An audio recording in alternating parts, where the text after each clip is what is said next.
කරන වැඩේ අසාර්ථක වෙද්දී දුවේ පුතේ පින්වතුනි තනියෙන් නැගී හිටින්න. ලෝකේ ප්‍රශංසාවක් අපිට ඕනේ නැහැ. ජීවිතේ බේර ගන්න උත්සාහ කරන්න. මැරෙනකල් ජීවත් වෙන්න. බලෙන් මැරෙන්න එපා. උත්සාහ කරන කෙනා දෙමව්පියන්ට ණය නැහැ.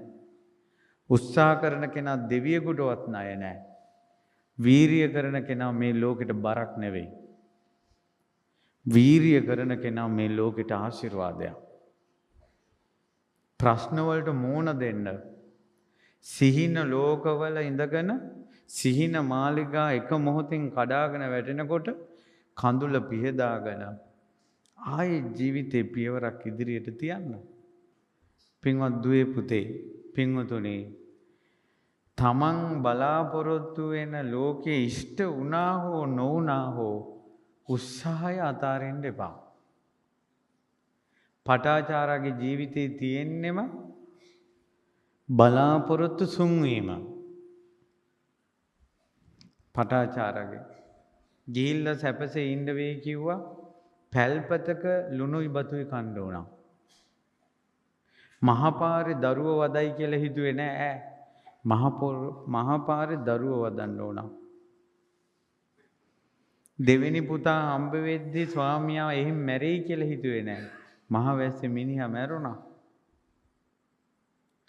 අඬා ගඟට යද්දී එගොඩ තියලා ආපු දරුවා උකුස්සෝ අරන් යයි කියලා ඈ හිතුවේ නෑ. උකුස්සෝ අරන් ගියා. මෙගොඩ හිටපු දරුවා ගඟට පණී කියලා හිතුවේ නෑ. ගඟට පැන්නා.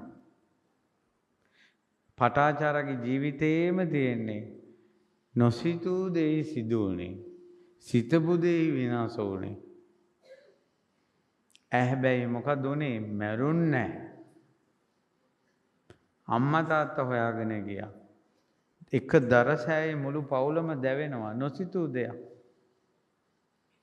පිස්සියක් වුණා. නොසිතූ දෙයක්. පිස්සියක් නිවන් දකී කියලා කවුරුත් හිතුවේ නැහැ. මේ පිස්සින් මැරෙන්නේ නැතුව හිටියා. මේ පිස්සිය මැරෙන්නේ නැතුව හිටියා. ඈද බුදුරජාණන් වහන්සේගෙන් පීඨක් ලැබුවා. ඇගේ ජීවිතේම දුක් ගඟක් වුණේ වැස්සක් නිසා. වැස්සෙමයි ඔක්කොම නැති වුණේ. ඈගේ පාදෝවණය කරන්න වතුර සිඟිත්තක් පාවලට දානකොට තමයි ඈ රහත් උනේ. මොර සූරන මහ වැස්සකින් පිස්සියක් වෙලා වතුර ඩිංගකකින් රහත් වුණා. ඈ වතුරට සාප කළේ නැහැ. ගින්දරෙන් බැටකාපු මිනිසයා කණාමැදිරි එළියට බයයි කියලායි ලෝකේ තියෙන්නේ. මේකේ තියෙන්නේ ගිනි ජාලාවකින් පිච්චුන පටාචාරා ගිනි පුපුරකින් රහත් වුණා. ඔයාට දුක දෙන ලෝකෙම යම් දවසක සැනසෙල්ලක් දෙයි.